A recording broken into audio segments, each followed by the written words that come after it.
civil, tá bom? Então vamos à nossa aula do curso completo de juiz de paz eclesiástico, tá bom? Vamos lá? Quero começar falando na introdução sobre o juizado de paz eclesiástico, né? E eu quero mostrar para vocês que juiz de paz eclesiástico é uma autoridade, tá? Esse é o primeiro ponto. O juiz de paz eclesiástico é uma autoridade. Ele é um magistrado sem formação jurídica, mas é uma autoridade, tá? Então, ele não precisa ter formação jurídica para ser juiz de paz, tá? Mas ele é uma autoridade. O juiz de paz eclesiástico, ele é uma autoridade dotada de funções indelegáveis, tá? Então, você que está fazendo o curso, fique sabendo de uma coisa: a partir do momento que você pede o seu certificado, pede a sua credencial, você é uma autoridade nesta área, né, que você está se formando para exercer a sua função, tá?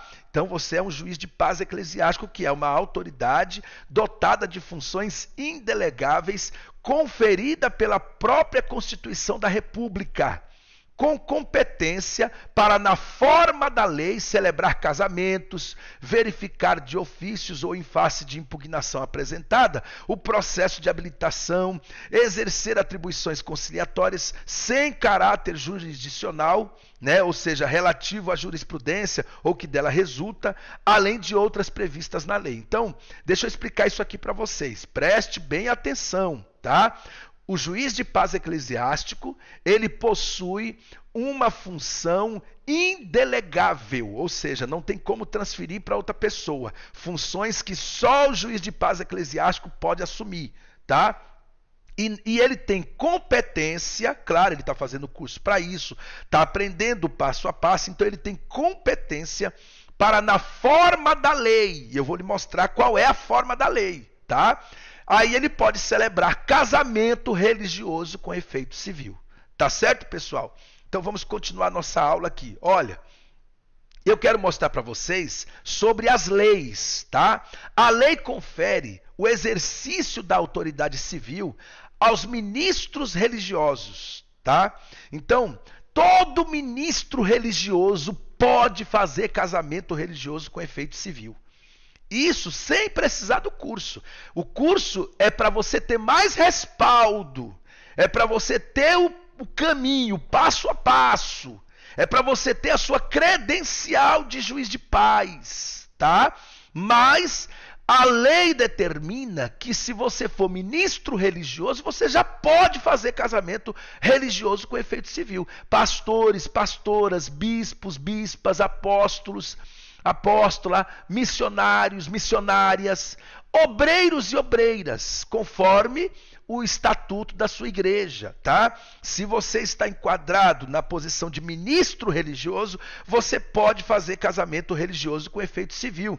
Mas é claro que esses obreiros precisam estar devidamente credenciados, né, devidamente credenciados em suas respectivas denominações, que, por sua vez, as denominações, né, a igreja que você congrega, deverá se encontrar regularmente inscrito no Cadastro Nacional de Pessoa Jurídica, ou seja, a igreja tem que ter o CNPJ, desde que se encontrem na condição de membros ativos de uma associação que é representativa de classe, como, por exemplo, a Unicage, né? É claro, pastor, mas se eu não for membro da Unicage, eu posso fazer casamento religioso com efeito civil? Se você é ministro do Evangelho, você pode, tá? Você não precisa fazer parte da Unicage para fazer casamento religioso com efeito civil.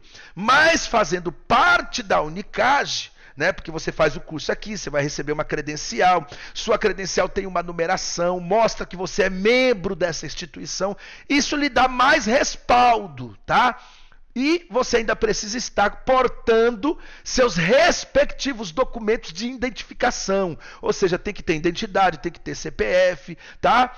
A lei, se você tiver isso aqui, a lei confere a função de ministro religioso da Justiça de Paz, tá? Então, ministro da Justiça de Paz, você pode ministrar casamento, sim, religioso com efeito civil, tá bom? Então, vamos lá. O título juiz de paz, eu vou mostrar as leis para vocês, tá? Vou mostrar as leis, mas antes eu quero falar sobre o título.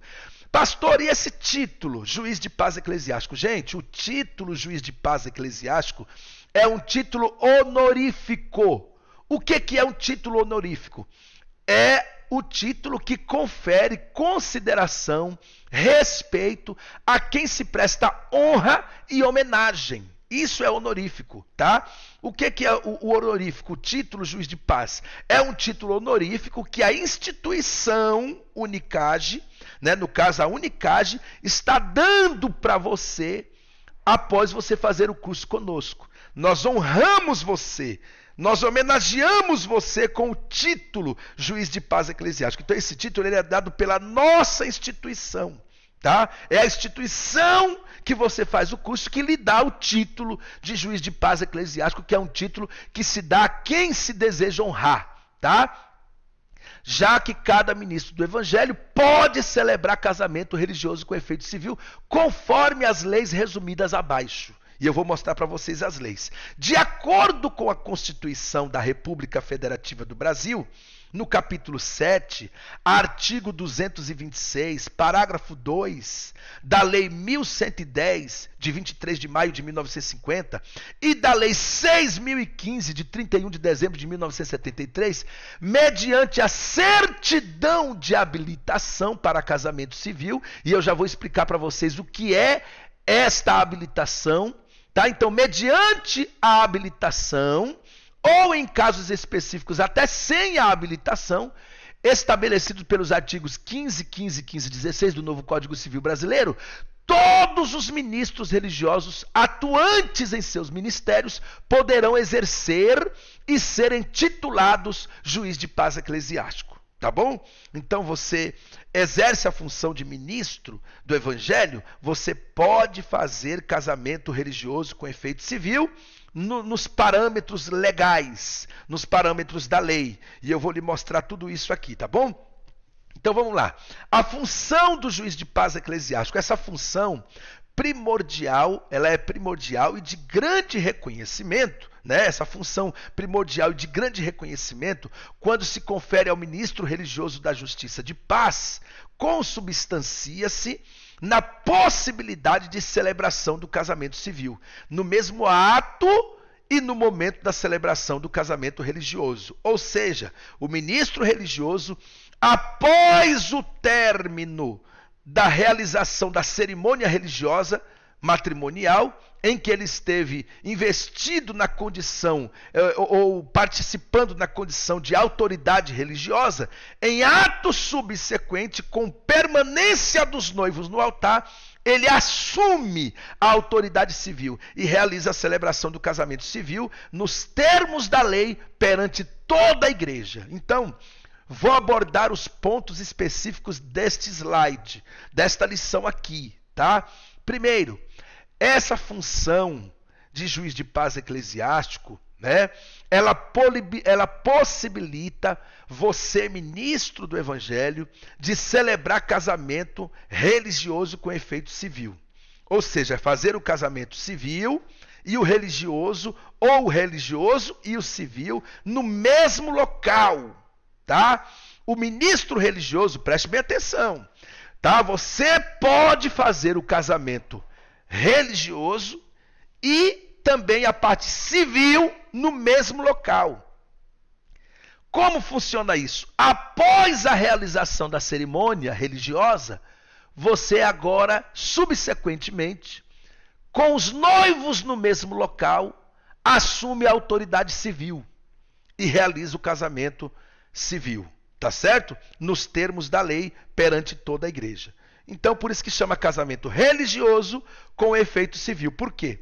Porque você faz a parte religiosa e depois já segue com a parte civil no mesmo local. Tá certo, pessoal? Então, vamos continuar aqui para a gente continuar aprendendo, tá? Casamento religioso com efeito civil. Vamos lá. É aquele que é celebrado fora das dependências do cartório. Pastor, o que é o casamento religioso com efeito civil? É aquele casamento que é realizado fora das dependências do cartório. como por exemplo igrejas, clubes, associações, praias, chácara, aonde os nubentes, os noivos queiram se casar. Então ali é feita a parte religiosa e a parte civil logo em seguida, tá?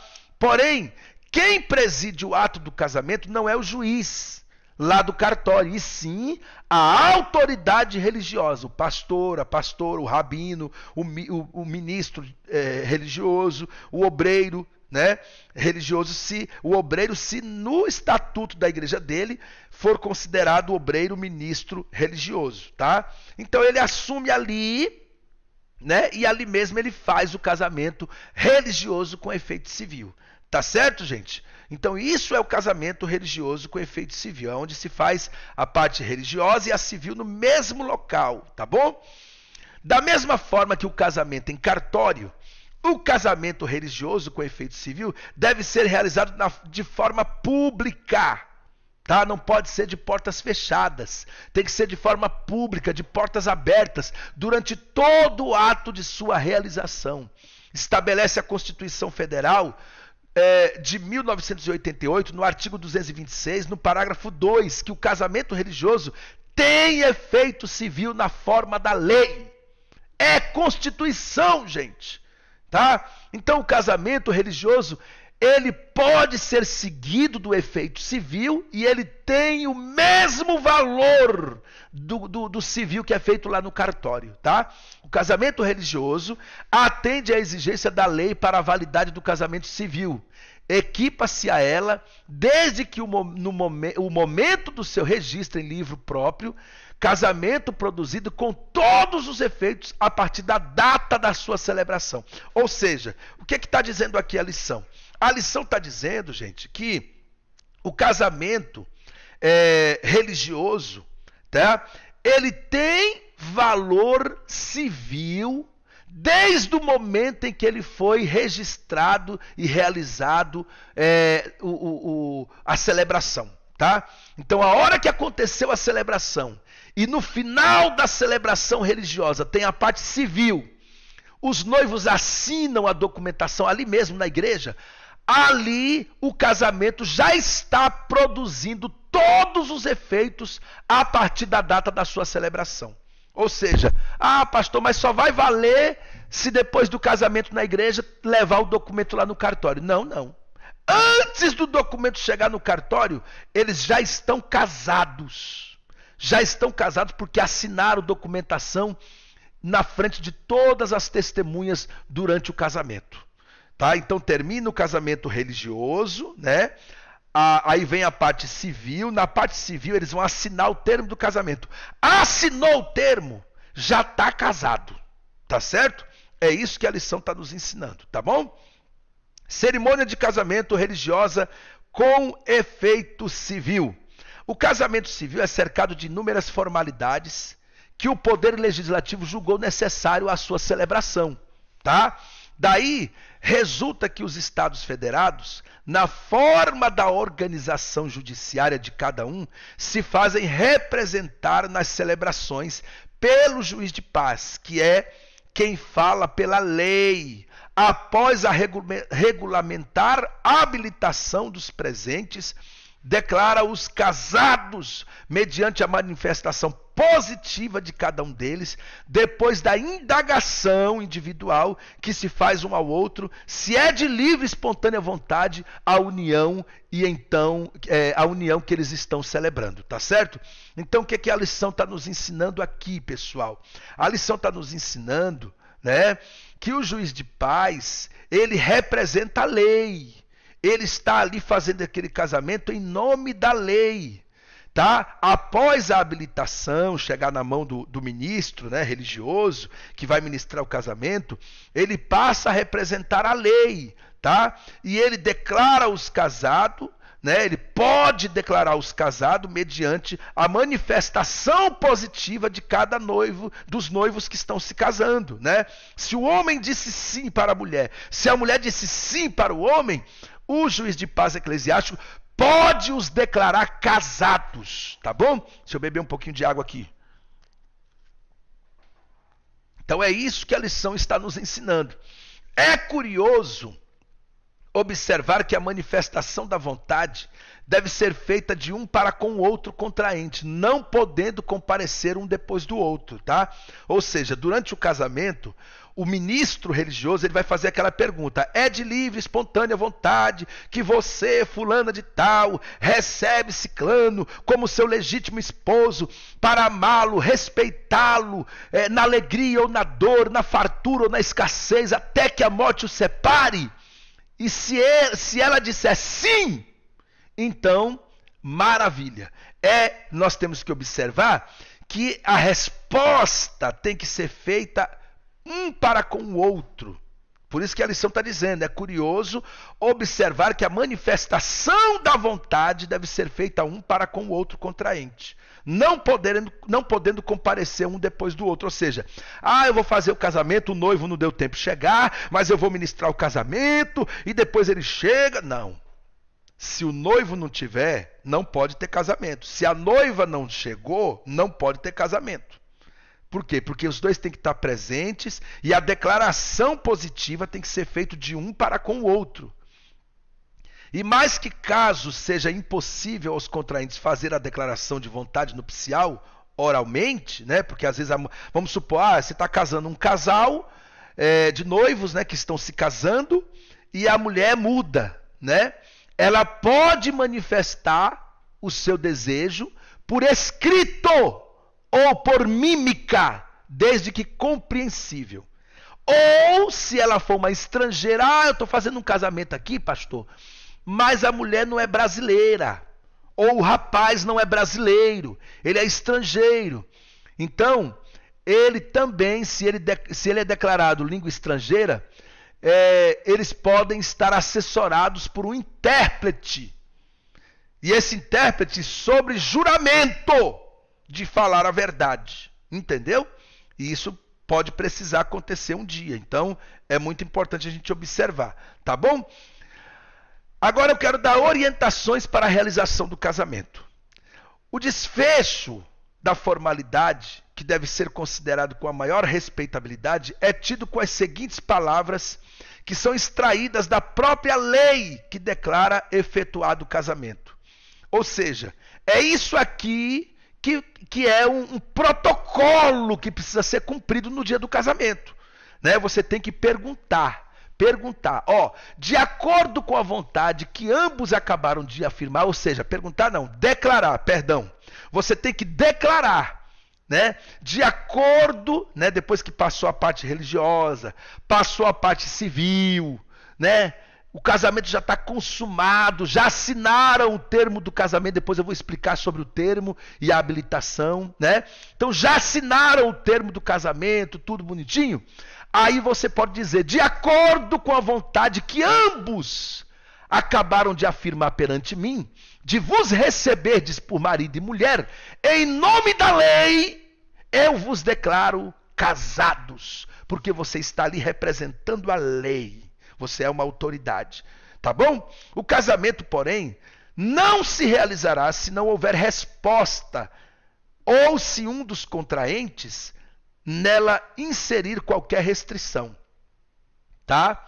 Então, se a pessoa não responde à pergunta, ou se a pessoa tem alguma objeção, o casamento não pode ser concluído. A Justiça de Paz do Brasil conta mais de 170 anos. E a função do juiz de paz é indelegável, portanto, autoridade alguma, por meio de qualificação que tenha, por maior qualificação, melhor dizendo, que tenha, poderá substituir, tá certo? Pastor, o juiz de paz não veio, mas tem um policial militar aqui, ele não pode te substituir. Pastor, o juiz de paz eclesiástico não veio, mas tem aqui um coronel da polícia militar, ele não pode te substituir. Por quê? Porque a função do juiz de paz é indelegável, tá certo? A pessoa tem que ser um juiz de paz para poder substituir você. Se não for, não pode te substituir, tá certo? Vamos lá. Orientações para a realização do casamento. Primeiro, combine todos os detalhes com os noivos, tá? Você que vai fazer um casamento, combine todos os detalhes com os noivos. O celebrante deve conversar com o casal antes do casamento, para inteirar-se da maneira como eles esperam que a cerimônia seja realizada. A ordem de entrada, as músicas que serão tocadas e cantadas, a participação especial de alguém, se é que vai ter, tá? Então tudo isso tem que ser combinado com o noivo. Se houver algum ponto em que o celebrante não concorda, devido às suas convicções pessoais, ele deve ser honesto com os noivos e encontrar uma solução. Se não houver acordo, peça gentilmente para ser dispensado na tarefa, explicando-lhes os motivos, tá certo? Outro dia, não faz 2 meses, que um pastor ligou para mim chorando no telefone com medo de ser preso, porque lá na cidade dele tinha 2 homossexuais querendo casar, e eles queriam que o pastor fizesse o casamento, né? 2 pessoas, agora não pode mais chamar de homossexual, né? Tem que chamar 2 pessoas, como é que chama? Com diferentes opções sexuais, né? Então eles queriam que o pastor fizesse o casamento deles. E o pastor ficou com medo de dizer que não ia fazer, porque ele tinha medo de ser preso se ele dissesse que ele não ia fazer. E ele ligou para mim chorando, desesperado: pastor, eu vou ser preso, pastor. E agora? Ele tinha acabado de fazer o curso de juiz de paz, gente. Ele acabou de receber a credencial e o certificado dele. O primeiro convite do homem é para fazer um casamento de 2 homens. E aí ele ligou para mim desesperado. Eu disse para ele: pastor, descansa seu coração. Não existe nenhuma lei no Brasil que obriga você a fazer casamento de alguém. Não existe lei, você faz se você quiser. Você não é obrigado a fazer casamento. É claro que você também não vai usar de palavras pejorativas contra essas pessoas. Não. Eu expliquei para ele: olha, pastor, o senhor é um homem muito ocupado, não é? Sou, pastor, sou ocupado demais, eu trabalho muito. Eu disse para ele: então, o senhor disse para eles o seguinte: olha, eu não posso fazer esse casamento por não ter disponibilidade dessa data. Entendeu? Ah, e se a gente mudar de data? Não, eu não tenho disponibilidade para fazer esse casamento. Por gentileza, procure outra pessoa. Pronto, acabou. Entendeu? Então você não vai usar palavra pejorativa para aquela pessoa. Apesar de que não existe lei que obriga você a fazer o casamento. Você pode dizer não quando você quiser. Se chegarem para mim querendo que eu faça um casamento como esse, por exemplo, eu sou sincero e vou dizer: não faço. Ah, você vai ser preso. Não vou, porque não existe lei que obriga. Tem leis lá em Brasília, né, que estão tramitando lá, mas não vai ser aprovada porque nós temos uma frente parlamentar evangélica que não deixa essas leis serem aprovadas. Entendeu? E se um dia for, nós vamos para a cadeia, mas esse tipo de casamento a gente não faz, eu não sou obrigado a fazer. Entendeu, pessoal? Então, o que eu quero dizer para vocês? Tudo tem que ser combinado com os noivos. Se houver algum ponto que você não concorda, dispensa. Não faça o casamento, você não é obrigado a fazer. Tá bom? Vamos continuar. Segunda orientação: domine o ambiente. Estando tudo acertado, obtenha dos noivos a autoridade para ajeitar o ambiente, se precisar, tá? Se for preciso, tá bom? Se a cerimônia for realizada num ambiente alternativo, como por exemplo num restaurante, às vezes tem gente que quer casar num restaurante, né? Por exemplo, né? Exija que todas as cadeiras fiquem dispostas em fila, como num ambiente de igreja. Jamais permita que sejam colocadas em círculo, pois nesta posição as pessoas fatalmente ficarão conversando uma com as outras durante a cerimônia e atrapalhando a cerimônia. Então, pastor, eles querem assim, eles querem todo mundo sentado numa mesa redonda. Se quiser, não tem problema também, faça o casamento. Tá? Agora, se você puder pedir para mudar as posições das cadeiras, peça, porque vai ser melhor para você que está ministrando o casamento. Tá certo? Uma ideia bastante eficiente é colocar um aviso em todas as mesas pedindo que a posição das cadeiras seja mantidas até o final da cerimônia. tá? Outra coisa, chegue sempre meia hora antes para verificar o sistema de som, a posição da mesa, né? Se precisar fazer alguma mudança. Esses dias eu fiz um casamento aqui em São Luís, Maranhão, de um juiz aqui da nossa cidade, né? Um juiz e uma advogada, né? Ele é um juiz de direito, tá? Juiz da Justiça de Direito aqui do estado do Maranhão.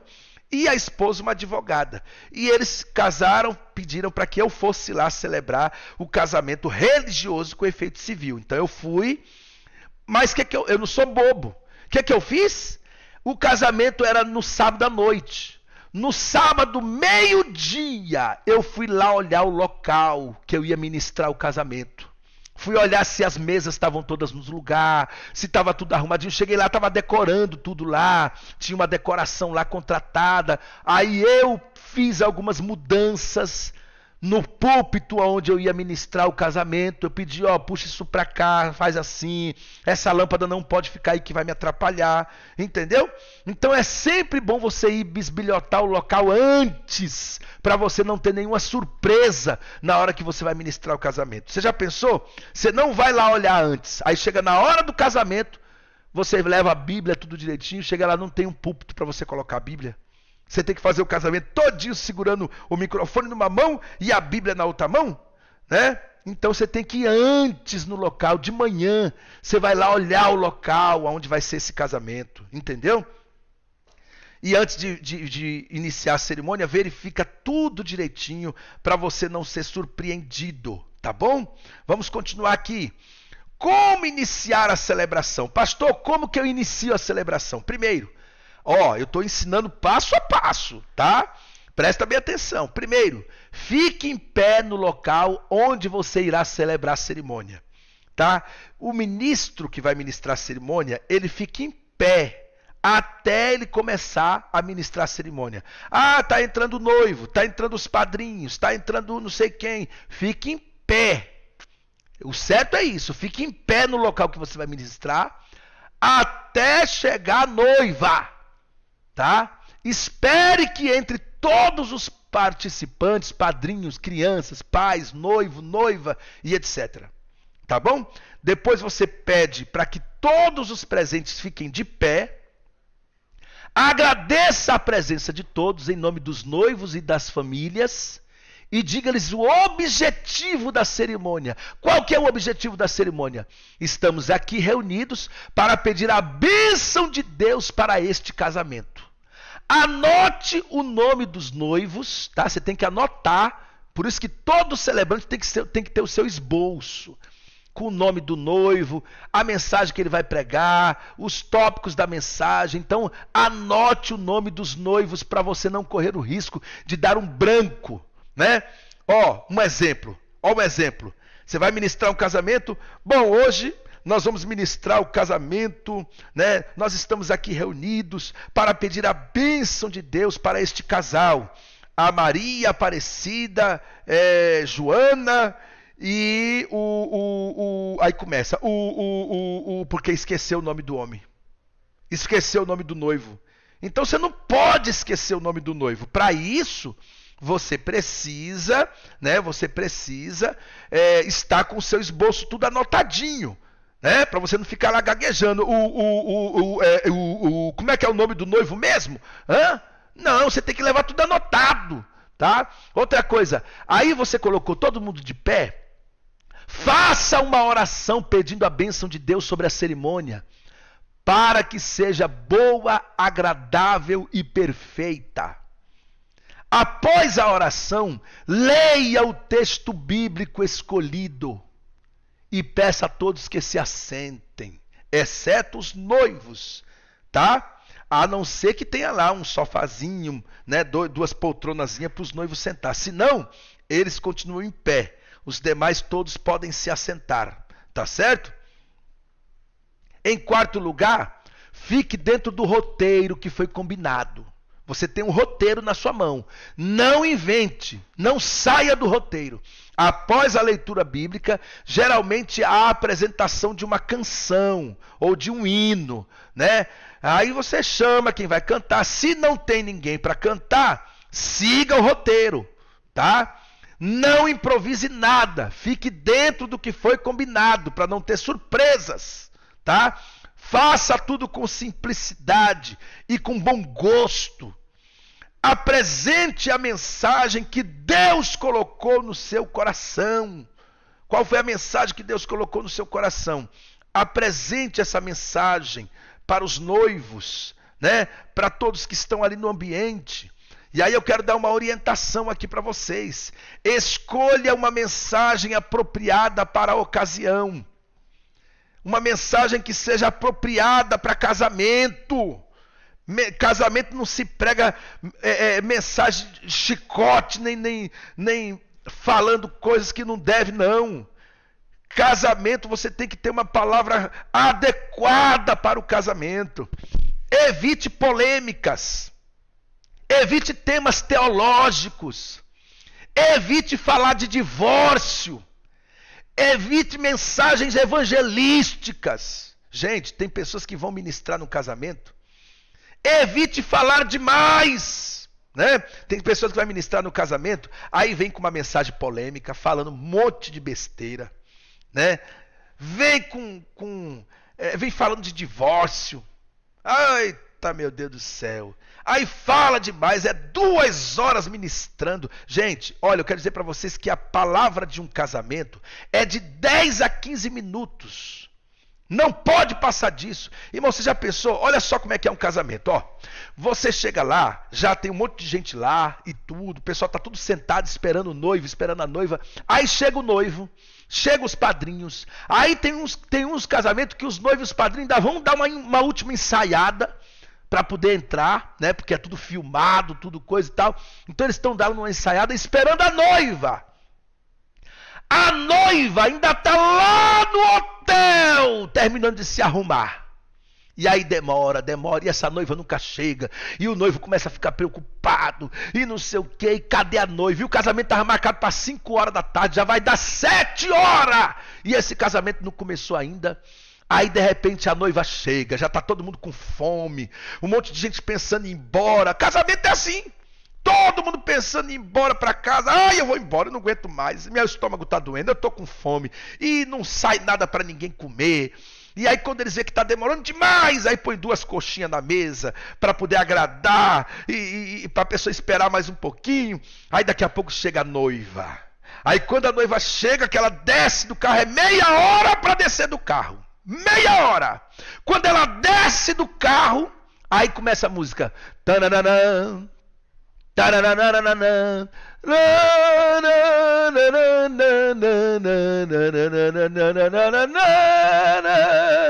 E a noiva vai entrando e todo mundo fica de pé e aquela coisa chique.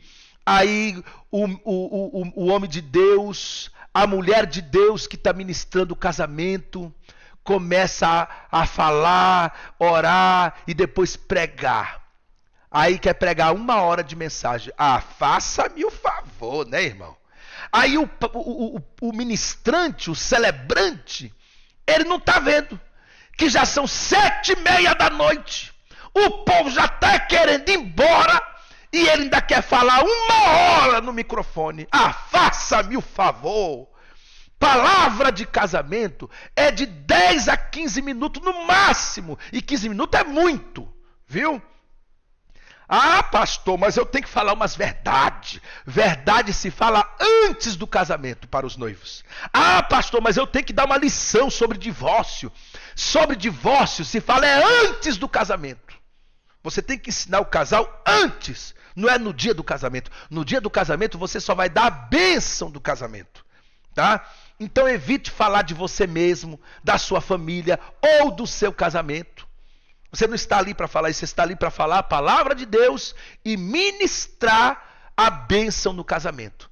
Evite ficar dando conselhos sobre vida conjugal.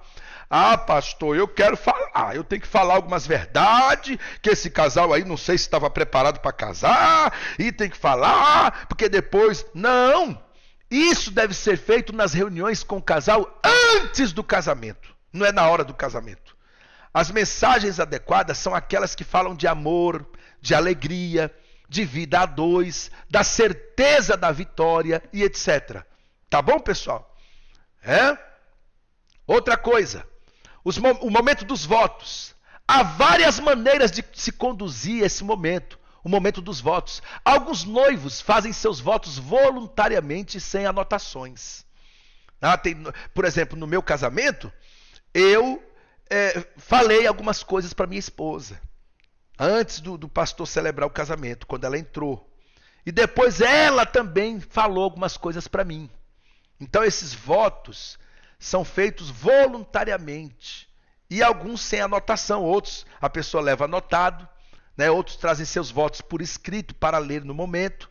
No entanto, o mais comum e precisa ser feito é o celebrante ler os votos para os noivos repetirem. Tá? Então, independente se os noivos têm os votos particulares ou não, você, celebrante, precisa ler os votos para os noivos repetirem. E quais são esses votos? Né? Aí você vai perguntar e vai pôr o microfone na boca deles para eles responder. Pergunte no microfone e coloque na boca deles para eles responder. Né?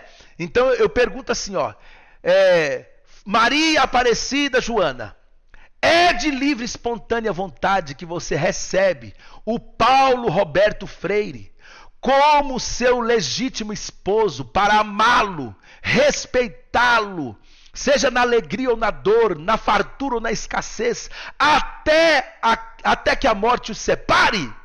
Aí ela vai dizer sim. Eu dou o microfone para ela dizer. Ela vai dizer sim.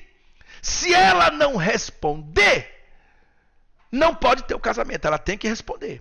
Ela respondeu baixinho. Manda ela dizer de novo, no microfone. Entendeu? Fale mais alto. Sim! Tá.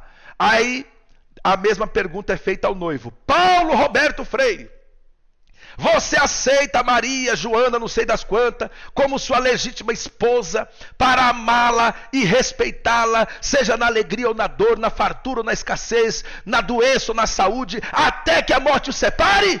Ele vai dizer, sim! Então pronto.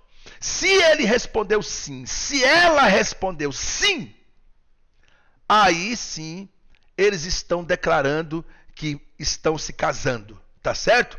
Somente peça aos noivos declararem sozinhos seus votos matrimoniais, se isso for combinado antes, né? Essa oportunidade que você dá para o noivo individual ou para a noiva, para dar os seus votos pessoais, isso tem que ser combinado antes. Se não foi combinado, é só esse procedimento que eu falei.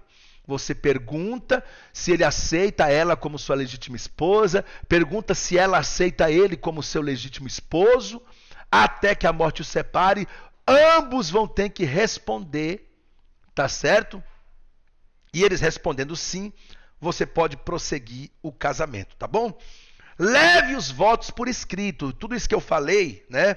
Vocês levem por escrito, tá? Mais para frente tem aí no próprio slide, na própria apostila que você recebeu, tem aí. Para você não se embananar na hora lá. Então leve por escrito. Eu falo assim, por quê? Porque eu já fiz vários casamentos religiosos com efeito civil. Mas quem não fez ainda precisa levar por escrito, tá bom? E aí leia devagar e pausadamente, respeitando os pontos, as vírgulas, com a entonação solene adequada, né? Não é para fazer nada correndo também, nem gritando, nem pregando, porque agora eu vou fazer o casamento da Maria Joana. Não, irmão, isso não é pregação. Você está fazendo um casamento. Então fale com entonação solene. Ensaia em casa, pede alguém para corrigir você. A prática melhora você, o ensaio melhora você. É uma prática muito saudável se você fizer isso. Tá certo? Ao final de cada voto, garanta que todos ouçam o sim. Todos têm que ouvir o sim dos noivos, tá certo? Se um deles falar muito baixo, peça por gentileza para que ele possa repetir, tá bom? Agora nós vamos aprender aqui, olha só. Nós vamos aprender aqui como podem ser os votos ou confissões do noivo. né? Então você pode perguntar: você, noivo, aceita perante todas essas testemunhas a noiva como sua legítima esposa para amá-la, respeitá-la, na alegria ou na dor, na fartura ou na escassez, todos os dias da sua vida até que a morte o separe? É essa a pergunta, tá aí na apostila, tá certo? Após a confirmação dos noivos, tá? Emanuel, por gentileza, após a confirmação dos noivos, pegue para mim aquele que tem como é que chama? O termo do casamento, que eu quero mostrar para os irmãos aqui, o termo do casamento e a habilitação do casamento, tá bom? Olha, após a confirmação dos noivos, vamos à entrada das alianças. É assim que funciona, eu estou dando passo a passo, né? Então você ministrou a palavra, fez a pergunta para os noivos. Após essa confissão, o sim de cada um, agora vamos às entradas das alianças. Haverá com as alianças no altar, né? Quando as alianças chegar no altar, né? Entrou uma criança, entrou a menininha soltando as flores, e vem um menininho com a Bíblia na mão, com uma aliança em cima a caixinha da aliança em cima da Bíblia. Chegou até você, que é o celebrante, o que você vai fazer? Uma oração abençoando as alianças, que logo em seguida será colocado na mão dos noivos, tá? E os votos podem ser feitos antes ou depois, tá bom? Os votos que eu digo pessoal deles, né? Agora, a pergunta se aceita como esposo, como esposa, tem que ser feito antes, tá bom? Agora vamos proceder com efeito civil. Depois que você fez tudo isso, eles colocaram, o noivo colocou a aliança no dedo da noiva, e por último a noiva colocou a aliança no dedo do noivo. Aí você vai dizer assim: agora vamos proceder com o efeito civil. Tá certo? O juiz de paz, escrivão, que pode ser você mesmo que está ministrando, ou um juiz de paz que fez o curso, que está ali te auxiliando, pode ser até um membro da sua igreja, um diácono da sua igreja, que está ali te auxiliando, ele mesmo pode, né, ou o juiz de paz, escrivão, ou o próprio celebrante, passam a ler o termo do casamento, tá certo? Então eu vou explicar para vocês isso aqui, ó. Eu disse que eu ia explicar, não disse? Aqui, ó. Esse aqui é o termo do casamento. Eu acho que não vai dar para vocês ver aí, quem estiver assistindo pelo celular, vai estar pequenininho aí, né? Mas é isso. Aqui está o termo do casamento. Eu vou abrir a tela aqui para me mostrar para vocês, tá? Deixa eu ver se eu consigo, tá? Primeiro eu vou tentar aqui. Deixa eu ver se eu consigo abrir a tela para mostrar para vocês. Pronto, abri aqui. Ó, isso aqui é o termo do casamento. Tá vendo aqui, ó? Ó, tá escrito aqui, ó. Ó, tá escrito aqui, ó. Ó. Termo de casamento religioso para efeito civil. Tá? Então o termo do casamento, inclusive, eu vou mandar esse modelo para vocês. Tá? Eu vou mandar esse modelo para vocês. Tá bom? Então aqui, ó. Isso aqui eu mando gratuitamente, não vou cobrar nada para mandar esse modelo para vocês, tá bom? Aqui, ó, esse aqui já foi usado, tá? O cartório aceitou, por isso que ele tá carimbadinho, bonitinho, tá certo? Então, eu tenho um modelo que o cartório realmente aceita, porque esse termo não pode ser feito de qualquer jeito, tá?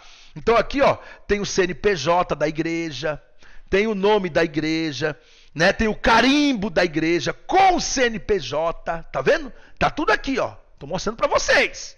Presta atenção, tá? Então isso aqui é o termo do casamento. O termo do casamento, tá? Aqui, ó, tá aqui os dados do noivo, da noiva. Então, você vai ler o celebrante ou o auxiliar do celebrante, o juiz de paz eclesiástico escrivão. Você, juiz de paz eclesiástico, você vai ler o termo do casamento, tá? Você vai ler o termo do casamento e aqui atrás é onde eles assinam. Aqui eles vão assinar. Então aqui você vai colocar para que os noivos possam assinar, as testemunhas possam assinar e você, celebrante, tá aqui, ó, celebrante, possa também assinar. O pastor, o juiz de paz eclesiástico, o líder religioso, o ministro religioso vai assinar aqui, tá certo? Assinou aqui, pronto. No outro dia eles vão levar esse documento, o termo do casamento, no cartório. O cartório vai dar para eles a certidão de casamento. Tá certo? Agora, pastor, e a habilitação do casamento? Gente, você só pode fazer esse casamento se os noivos foram lá no cartório, deram entrada no casamento. Aqui é que está o cerne da situação, tá? Pastor, como é que dá entrada nesse casamento? É bem simples. Os noivos vão lá no cartório, junto com as testemunhas, com as suas documentações, eles vão dar entrada no casamento como um casamento qualquer. É o mesmo procedimento. Só que eles vão dizer lá, eu quero um casamento religioso com efeito civil. Quando eles disserem, eu quero um casamento religioso com efeito civil, o cartório vai pegar a documentação deles, tem que falar o nome certo, é casamento religioso com efeito civil. Aí o cartório vai analisar a documentação deles e depois de 20 dias, o cartório vai chamar eles lá e vai dar para eles isso aqui, ó. A habilitação do casamento. O que é a habilitação do casamento? É a autorização para você fazer esse casamento. O cartório está autorizando você, ministro religioso, você, juiz de paz eclesiástico, fazer o casamento. É só isso. Tá certo? Então você com isso aqui na mão, você pode fazer o casamento. Pastor, eu quero fazer o casamento religioso com efeito civil e tal, mas eles não trouxeram a habilitação. Você não pode fazer. Você só pode fazer mediante, lembra lá no início da aula que eu falei? Mediante a habilitação do casamento. É só com esse documento que você está autorizado a fazer esse casamento. Tá certo? E aí, com esse documento na mão, você vai fazer o termo do casamento, tá? Que é o modelo que eu vou mandar para vocês. O termo do casamento você vai fazer. Eu vou mandar ele em PDF e vou mandar em Word para você editar e colocar os dados da sua igreja, os dados de quem vai se casar. Aí fez tudinho, carimbou com o carimbo da igreja, assinou tudinho. Eles assinaram, os noivos, as testemunhas. No outro dia é só levar no cartório e que o cartório entrega a certidão de casamento. Agora, pastor, tem que levar logo no dia seguinte? Gente, a partir do momento que eles receberam a habilitação do casamento, que é a autorização, esse documento aqui, ó. Esse documento aqui, que é a autorização para se fazer o casamento, a partir do momento que eles receberem isso aqui, eles têm 90 dias para se casar e levar o termo do casamento no cartório. Entendeu? Ah, pastor, só tem 30 dias que eles pegaram a habilitação. Eles já assinaram. Só que eles vão para a lua de mel primeiro, para depois levar o documento. Eles estão casados para ir para a lua de mel? Estão. A partir do momento que eles assinaram aqui, ó, eu li lá no começo para vocês. A lei determina que a partir do momento que eles assinaram na frente da autoridade, que é o juiz de paz eclesiástico, que é você, celebrante, se eles assinaram, eles já estão casados. Entendeu? E eles têm 90 dias para poder levar esse documento no cartório. Entendeu? Então, eles foram para a lua de mel primeiro para depois levar o documento no cartório. Não tem problema. Não tem problema. Eles já estão casados. Entendeu? Deixei bem claro para vocês isso, pessoal. Então aqui nós vamos concluir a nossa aula, né? Aí depois de todo esse procedimento, agora só resta você finalizar, tá certo? Só resta você finalizar o casamento. Então, aí você, pastor, já colocaram as alianças. Então agora vamos proceder com o efeito civil.